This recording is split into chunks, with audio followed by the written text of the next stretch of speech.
everybody. Thank you so much for pressing play on my video.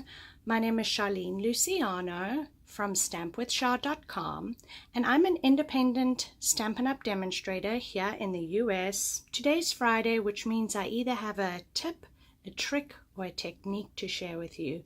And do I have a great tip to share today? If you are like me, you probably have tons and tons of punches. These are just some of my punches that I have. I actually need to update this.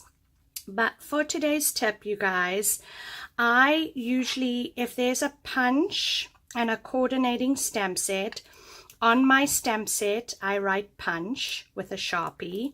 I also put a P there, so that way I know that this stamp set comes with the coordinating punch.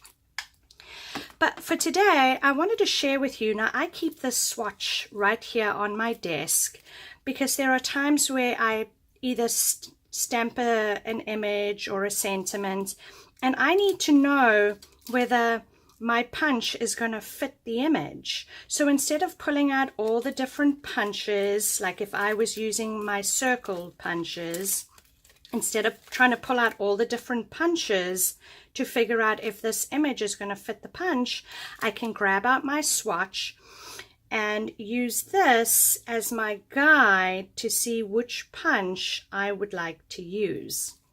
Now, I'm using basic black. Of course, you can use any cardstock. And this piece is cut at 2 3/4 by 4 1/4, and then I've laminated mine just to kind of protect it. I then went to Staples and I got this binder ring. And I just, like I say, I keep this on my desk. So I hope you found today's tip useful. Thank you so much for joining me today, you guys. If you enjoyed this video, please give me a thumbs up. Consider subscribing to my channel. That way you don't miss my next video.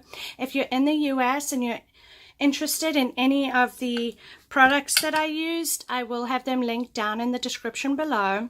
I will also have a detailed description over on my website at www.stampwithshar.com.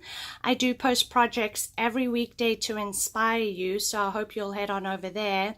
And I hope to see you back here on Monday. I hope you all have a wonderful weekend. Be safe. It's my birthday tomorrow. This girl's getting old, so yeah. I will see you back here Monday. Take care.